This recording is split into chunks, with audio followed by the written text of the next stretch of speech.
गावातल्या शाळेत मुलांना शिक्षक भेटत नाहीये।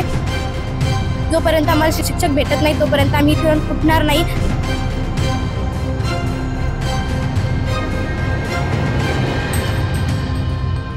गळके छत, उखडलेल्या फरशा, पडकी भिंत ही बुलढाणा जिल्ह्यातील भडगाव मायंबा येथील शाळेची अवस्था आहे। याही स्थितीमध्ये अजून मुलं इथं शिक्षण घेत आहेत।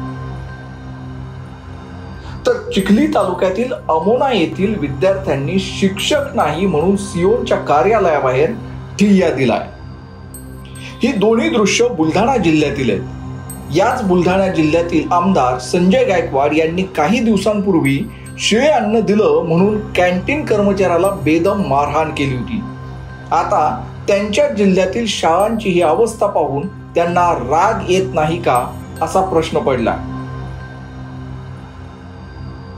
आमदार महोदयांनी कितीही दुर्लक्ष केलं तरी गावातील सरपंच आणि सजग नागरिक आपल्या मुलांच्या भविष्याकडे दुर्लक्ष करू शकत नाहीयेत आणि हेच त्यांनी दाखवून दिलंय। प्रत्येक मूल शाळेत जाईल, एकही मूल घरी न राहील हे ब्रीद घेऊन काम करणाऱ्या सरपंच अनुसया खडके यांनी गावातील जिल्हा परिषदेच्या शाळेचा पट 12 वरून 75 वर नेला। शाळेची पटसंख्या वाढली, मात्र शाळेला प्रशस्त इमारत नाही, वर्ग खोल्यांची दुरावस्था झाली आहे, कुठे पत्रे उखडलेले तर कुठे फरशा। इमारतीची मागणी करून सरपंच थकल्या, अखेर त्यांनी टोकाचा निर्णय घेतलाय। शिक्षण विभागाच्या उदासीनतेमुळे सरपंच अनुसया खडके यांनी पदाचा राजीनामा दिलाय। निर्णय कशासाठी घेतला होता की मुलं करता शाळा करताच ना, मग काही अवस्था नाही शाळेमध्ये। मग एकच निर्णय घेतला आम्ही की शासनाला जर आम्ही मागणी केली पण त्याने काही पूर्ण केलीच नाही।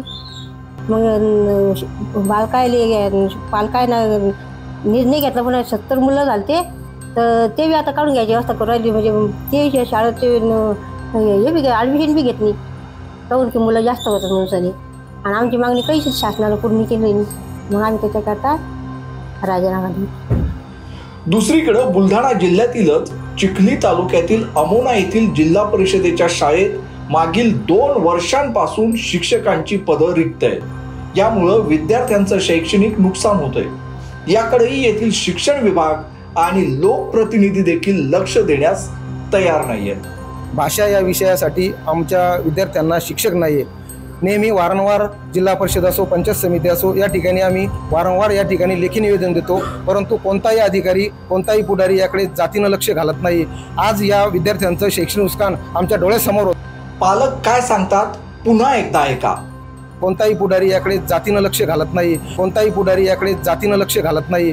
सरकारच्या दुर्लक्षामुळे अखेर विद्यार्थी आणि पालकांनी जिल्हा परिषद कार्यालय गाठत मुख्य कार्यकारी अधिकाऱ्यांच्या दालनाबाहेर ठिय्या दिलाय। राज्याच्या राजधानीत मराठी भाषेचा आग्रह धरला जातोय, मात्र ग्रामीण भागातील शाळेत मुलांना भाषा विषयासाठी 2 वर्षांपासून शिक्षक मिळत नाहीये। ही विदारक स्थिती आहे। शहरांमध्ये भाषा सक्तीसाठी आंदोलन होत आहेत, मात्र ज्यांना खरोखर भाषा शिकायची आहे त्यांना शिक्षक मिळत नाही, याकडे आंदोलन करणाऱ्यांचंही दुर्लक्ष आहे। मी श्वेता विलास कटके, इयत्ता 8वीतली विद्यार्थी, जिल्हा परिषद उच्च प्राथमिक शाळा अमोना या गावातल्या शाळेत मुलांना शिक्षक भेटत नाहीये। तर आम्हाला भाषा 2 वर्ष झाले तरी आम्हाला भाषा विषय कोणी शिकवत नाही। आमच्या गावातले अध्यक्ष खूप तडफडत आहे शिक्षक मिळण्यासाठी। जोपर्यंत आम्हाला शिक्षक भेटत नाही तोपर्यंत आम्ही इथून उठणार नाही। तुम्ही आमच्या पालकावर कारवाई करा का कोणावर बी करा।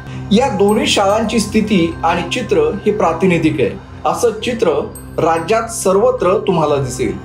बुलढाणा जिल्ह्यातील लोकप्रतिनिधी देखील त्यांच्या जिल्ह्यातील या शाळांकडे लक्ष द्यायला तयार नाहीयेत। ही सध्याची स्थिती आहे। बुलढाण्याचे आमदार संजय गायकवाड शिळं वरण दिलं म्हणून कॅन्टीन चालकाला भांडताना मारताना महाराष्ट्रानं पाहिले।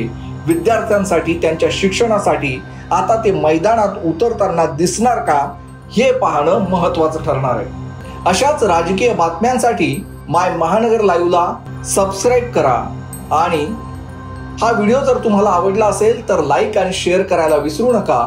तसेच अशाच राजकीय बातम्या आणि व्हिडिओसाठी माय महानगर लाईव्हला सबस्क्राईब करायला विसरू नका।